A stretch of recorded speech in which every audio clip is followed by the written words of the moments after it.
कहानी की शुरुआत में हम एक शहर को देखते हैं जहां पर लोग भूखे मर रहे हैं और यहाँ सरकार इन्हें दूसरी जगह से ले जाना चाहती है, मगर सरकार कुछ ही लोगों को ही ले जाती है।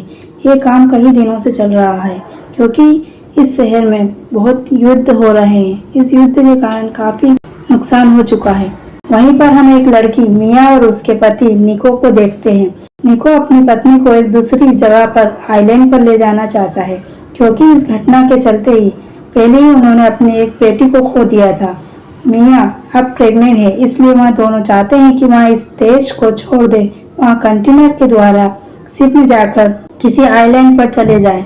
अब वह उनके एजेंट इन्हें कंटेनर में बिठा लेते हैं और तभी वहां पर कई लोग आ जाते हैं। वो सब भी यहाँ देश छोड़कर आइलैंड पर जाना चाहते हैं। इस दौरान कंटेनर में ज्यादा संख्या होने से वहाँ एजेंट कुछ लोगों को उस कंटेनर से उतार देता है। उसी में निको भी होता है, उसे भी उतरना पड़ता है।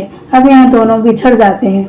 ये देखकर मिया बहुत परेशान होती है क्योंकि वो अपनी प्रेगनेंसी के आखिरी स्टेज पर होती है और उसे अपने पति निको की बहुत जरूरत होती है। फिर वह अपने पति निको को फोन लगाती है। निको उसे दिलासा देता है कि हम शिप पर पहुंचकर मिल जाएंगे। फिर इसके कंटेनर को चेक करने के लिए वहां पर पुलिस आती है।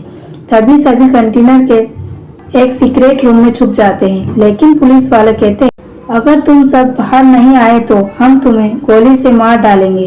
तभी सब बाहर आ जाते हैं। पुलिस कहती है ये गैर कानूनी तरीका है, तुम सब यहाँ से भाग नहीं सकते। फिर पुलिस उन सबको बाहर ले जाती है। तभी मिया कंटेनर के ऊपर छुप जाती है। फिर पुलिस वाले इन सबको मार डालते हैं और समुद्र में फेंक देते हैं, मगर मिया अभी तक छुपी हुई थी तो वहाँ बच जाती है। उसके बाद मिया बहुत डर जाती है। वह अपने पति को मैसेज करती है, मगर उसका कोई जवाब नहीं आता है। फिर मिया के कंटेनर को शिप पर डाल दिया जाता है। फिर से मिया अपने पति को कॉल करती है। उसे डर लगता है कि पुलिस वाले ने उसके पति को तो नहीं मार डाला। फिर मिया वहाँ पर रखे सामान को देखती है। उसमें कई सामान होते हैं। मिया टॉर्च जलाकर कंबल ओढ़कर सोने की कोशिश करती है। तभी मिया की नींद लग जाती है और फिर मिया की नींद आधी रात में खुलती है। वह उस छेद से देखती है कि एक बहुत बड़ा तूफान समुद्र में आया है और उसका जहाज भी उसी तूफान से फंस गया है। उसके कंटेनर में जोर जोर से झटके लगते हैं। इसके बाद वह बेहोश हो जाती है। फिर जब वह होश में आती है तो वह देखती है कि उसका कंटेनर समुद्र में तैर रहा है। वह फिर अपने पति को फोन लगाती है, मगर उसका फोन नहीं लग रहा होता है। तभी उसे बाहर से कुछ लोगों की आवाज आती है। वह देखती है कि एक कंटेनर पानी में डूब रहा है। वह वही कंटेनर होता है जिसमें उसके पति को बिठाया जाता है। वह धीरे धीरे पानी में डूबने लगता है और वह उसकी आंखों के सामने डूब जाता है। वह अपने पति से मिलने की आखिरी उम्मीद भी खो चुकी है। वह बहुत परेशान होती है। वह अपनी जान देने की कोशिश करती है, मगर उसे अपने होने वाले बच्चे का ख्याल आता है। तभी वह चाकू फेंक देती है। फिर वह रोते रोते सो जाती है। वह एक सपना देखती है जिसमें कंटेनर में बहुत सारा पानी भर जाता है। उसमें वह डूबकर मर जाती है। तभी अचानक उसकी नींद खुलती है और वह देखती है कि कंटेनर में धीरे धीरे पानी भरने लगता है। तभी उसे फोन पर फोन आता है। वह उसके पति निको का फोन होता है। वह उसे बताता है वह कंटेनर में नहीं बैठा था, उसे एजेंट ने उतार दिया था, उसकी वजह से वो वहीं पर रह चुका है। यह बात सुनकर मिया को थोड़ी तसल्ली मिलती है। निको उससे कहता है तुम हिम्मत रखो, मैं जल्द तुम्हारे पास आऊंगा। उसके बाद मिया को लेबर पेन शुरू हो जाता है और कंटेनर में पानी भी ज्यादा होने लगता है। इन्हीं स्थितियों में मिया अपनी एक छोटी बेटी को जन्म देती है। वह अपनी बेटी को एक लकड़ी के बॉक्स में सुलाती है ताकि वह उसे पानी से बचा सके। फिर वह सोचती है उसे यहाँ से बाहर निकलना होगा, तभी वह जिंदा रह पाएगी। तभी वह कंटेनर का ऊपर वाला हिस्सा काटने की कोशिश करती है, मगर वह बहुत कमजोर होती है। उसे खाने की जरूरत होती है, लेकिन मिया वहीं पर पड़ा खंदा खाना खाने लगती है क्योंकि उसे ताकत की जरूरत है। उसे अपनी बच्ची को बचाना है। फिर वह बड़ी हिम्मत से ऊपर वाले हिस्से को काट लेती है और वह देखती है कि वह समुद्र के बीचों बीच है। तभी उसे आसमान में एक एरोप्लेन दिखाई देता है। वह एरोप्लेन को रोकने के लिए उनकी तरफ आगे बढ़कर इशारा करने लगती है। तभी उसके पैर में एक चोट लग जाती है। वह चोट बहुत गहरी होती है। फिर वह अपने चोट को सही करने के लिए उस पर वाइन डालती है। वह अपने चमड़ी को धागे से सिलने लगती है ताकि उसका खून रुक सके। उसे बहुत ज्यादा दर्द होता है। वह बहुत हिम्मत कर यह काम करती है क्योंकि उसे अपनी बेटी को जिंदा बचाना है। लेकिन उसे आगे बढ़ने के लिए पहले अपने लिए खाने का इंतजाम करना होगा, नहीं वह भूख से मर जाएगी।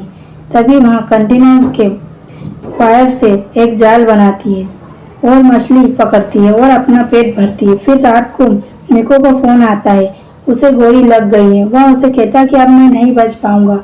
मगर यह बात सुनकर मियाँ बहुत दुखी हो जाती है। मियाँ उसको बताती है कि उसकी एक बेटी है।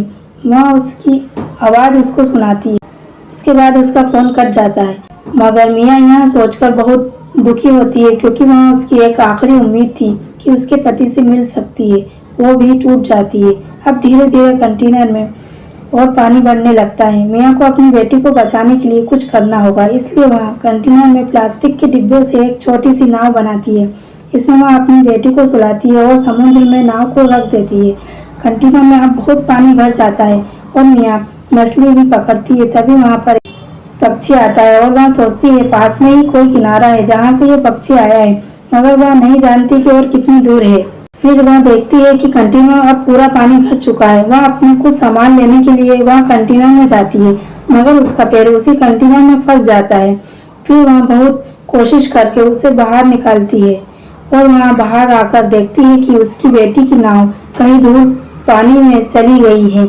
फिर वह आसपास देखती है, मगर उसे कुछ नहीं दिखता है। तभी उसे अपनी बेटी की रोने की आवाज़ सुनाई देती है। जब मियाँ उस दिशा में तैरकर जाती है तो उसे उसकी बेटी की नाव मिल जाती है। फिर वह नाव से अपने आप को एक रस्सी से बांध लेती है और वहीं लटक जाती है। फिर अगली सुबह एक मछुआरे की नाव होती है। वह उस छोटी सी नाव को देखते हैं और उस नाव में एक छोटी सी बच्ची को देखते हैं। वह सोचते हैं कि यह बच्ची समुद्र में कहाँ से आई। तभी वह नाव से बंधी उस रस्सी को खींचते हैं। उस रस्सी से मियाँ बंधी होती है। वह उस मियाँ को उस रस्सी से खींचकर बाहर निकालते हैं और उसे नाव में बिठाते हैं। मियाँ आप बेहोश होती है और उसमें किसी भी तरह से जान नहीं होती है।